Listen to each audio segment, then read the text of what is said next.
Magandang araw po, magandang hapon na sa inyo lahat, mga boss, mga madam, mga sir, mga lods, mga lodi. Ayan, so andito pa rin po kami sa bayan po ng Talugtog, Nueva Ecija. So meron po may papakitang property po dito na house and lot na meron pong farm o rice farm po siya. So nakabukod yung kanyang residential at nakabukod din po yung kanyang farming o farm. Ito po yung kanyang farm. Ito po ay siguro estimate ko na lang po yung ano po niya, nasa mga 1.7 siguro o 1.8 hectare na lang po yung nabubukid. Dahil ang kabuuan po nung property ay 2 hectare po siya. Ayan po, si diretso po yan. Simula po dun sa may malapit po sa bahay na yan, diretso na po yan. At makikita nyo po sa drone video yung palayan po niya. At ito nga po may mga kuryente na eh. May mga kuryente na, may internet connection na rin po. At ang source of water, nawasa na ba? Ay hindi. May nawasa ba dito, boss? Oo, meron yun. Ano boss, hindi yung sa tangke nila yan? Oh, galing na sa kabila, meron. Nawasa. Wala ko nakita nawasa dito sa ano eh. Pero yung source of water po nila, may tangke po sila, may sarili po silang tangke. O deep well. So ito po yung power line at internet connection, ayan. So ito yung kanyang bukid po. Ayan. So makikita nyo po sa drone video yung kabuuan po ng bukid po niya. So pasukin naman po natin yung kanyang residential, yung kanyang bahay. Kasama na rin po sa bentahan yung bahay, pero hindi po kasama yung mga gamit ng bahay. Ayan. So nabakuran na po yung residential po niya. Ay ito nga po, sa harap po niya ay nakabakod na ng concrete tapos naka-cyclone. Irrigated, boss? Sa dulo. So irrigated pa po yung kanyang palayan. So ito po, may gate na rin po siya. Ayan. At siguro estimate ko itong residential niya nasa mga 2,000 square meter po siguro. So dito po sa bungad pala, makikita nyo na po yung mga iba't ibang mga puno na katanim. May mga papaya, may mga guyabano, at hindi ko alam kung anong tawag sa puno na ito. And then may mga halaman si nanay. Ayan. So nakausap po namin si nanay, yung isang hears o nagbebenta. So may mga gulay din si nanay. Meron po itong 7 na mangga, kala ko 5. Itong mangga pala, may mga saging, may mga ano tawag ito, yung malunggay. Ayan, so ito po yung source of water po nila nanay. Deep well na may pressure po, pressure tank. Ayan, tapos yun po yung imbakan po nila ng tubig, yung tangke po na yun.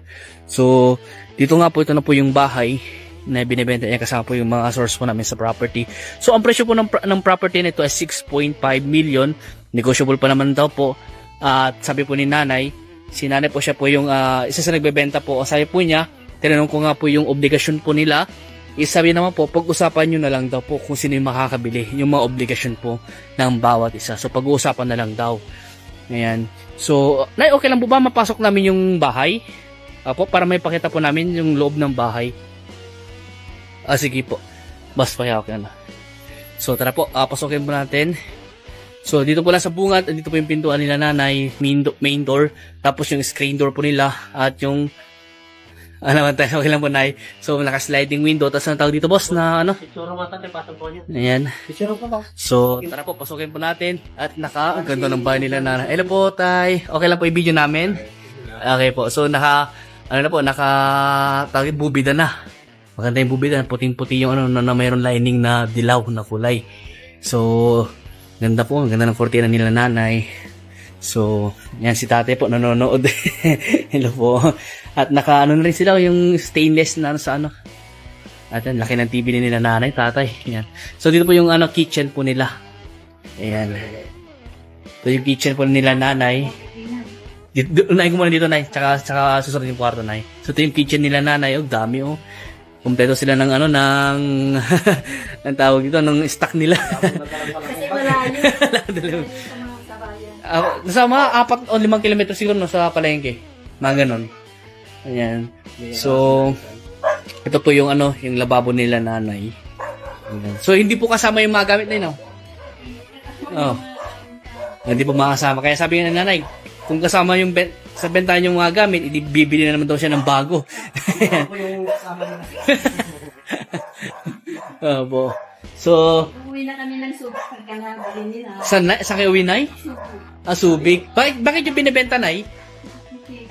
Hindi kasi kailangan namin, yung mga kapatid namin nangangailangan. Opo. So, parang napag-decide nyo na po. Kailangan ng Ibenta. para makuha yung care niya. Opo, ganun po talaga.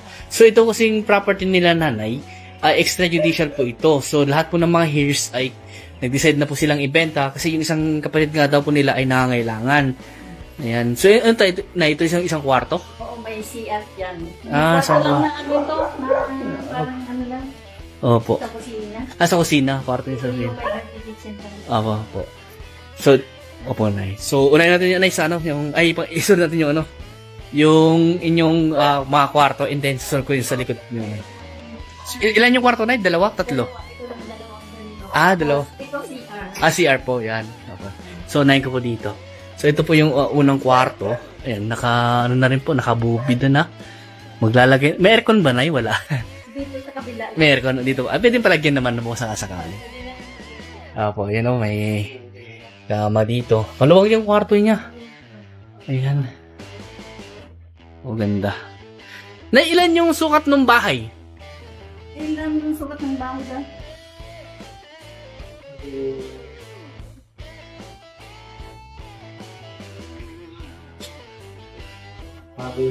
Nasa 200 tayo, ganun.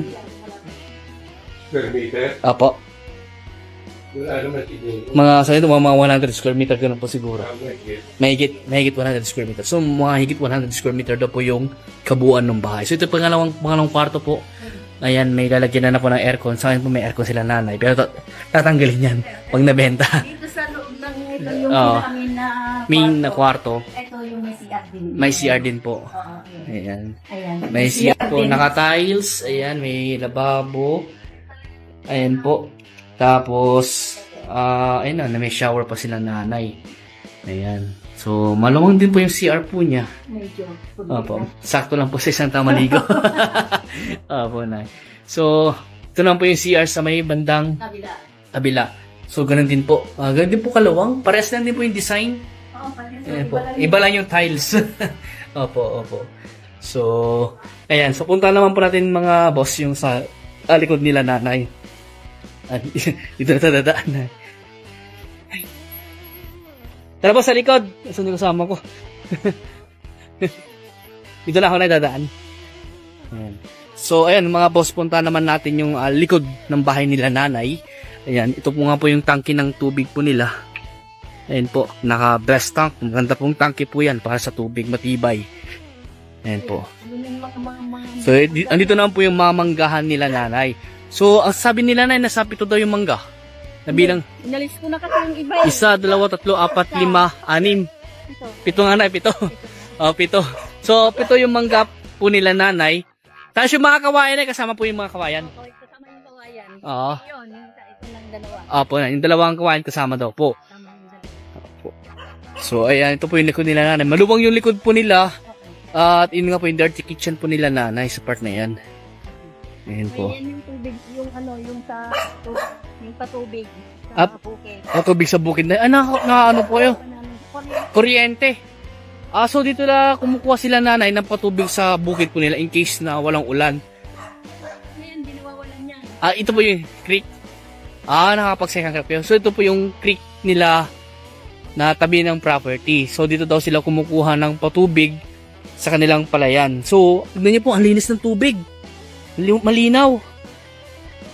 Ayan po. Gumagana po ba ngayon, Nay? Gumagana po ngayon, hindi? So, nakakapag-second crop daw po nila gamit po itong tubig ng creek po na ito. Malinaw po siya, malinaw. Hindi siya nawawalan. Hindi siya nawawalan daw po. Ibig sabihin, buhay po yung tubig po na ito, buhay. So, ito yung water pump nila nanay, electric pump na ginagamit ng patubig po sa kanilang palayan. Ayan po. So, panoorin nyo po yung drone video po nitong property nito para makita nyo po yung kabuuan ng bukid po nila. Kasi, hindi ko na po mapuntahan doon yung pinakadulo kasi mahaba po, mahaba. Ayan. So, ulitin ko po, ito po ay 2 hectare na ang presyo po ay 6.5. Di ba po, Nay? Yun po sabi yung presyo po sa amin, 6.5. So, negotiable pa naman daw po. At kung gusto nyo daw pong, ano dito? Pag-usapan nyo lang daw po nila nanay ng mga seller yung about sa obligasyon po ng bawat isa. Yun po ang sabi po sa amin. Tapos may 5% naman po sila ibibigay po sa amin. And then, ang maganda po dito, tax updated po siya. Kaya, this year nabayaran daw po nila yung tax po niya sa munisipyo. Yung amilyar. At, maluwang yung frontage. Ayan po, simentado yung daan. Kaya, kahit kotse po makakapunta po dito. May part lang po na rough road, pero konti lang. Tapos, the rest na po simentado naman. Simentado na. Yung part lang po sa Betulay po, no? Yung rough road lang. Yung rough road lang po yung part lang tulay. Pero, ano po, malit lang yun. Kaya, kahit kotse po makakapasok po dito, makakapunta dito. At, ay, papagawa yung tulay. Yun po, ipapagawa daw po yung tulay. Siguro babaguhin po nila. Kasi medyo mano yung tulay po, makitid. At tapos, ito po, sa Maynila, siguro mga 3 oras po ang biyahe mula sa Maynila, sa T-Plex. Opo, sa T-Plex po siguro mas maganda mag pure exit na lang sila, no? Anay. So, pure exit, sakali. Yan, so, Doon din kami dumadaan. sa pura po, oo. Pag ito daw po nabili, sabi po ni nanay, ay, uwi na kayo sa Subic? Uwi na sila sa Subic. Ayan. So, ang ganda ng property nito. Ayan, oh. So, hindi po kasama yung sasakyan, ha. Hindi po kasama yan. Ayan, so, itong bahay lang po. Tapos, itong bahay yung binibenta. At yung bukid at yung lupa. So, yan lang po ang binibenta. Hindi po kasama yung mga gamit po ng bahay. Ayan. So, sa mga bago pa lang sa YouTube channel, huwag niyo sana kalimutan. Mag-subscribe po kayo at pakit yung notification bell para ma-update po sa mga binablog po namin mga property.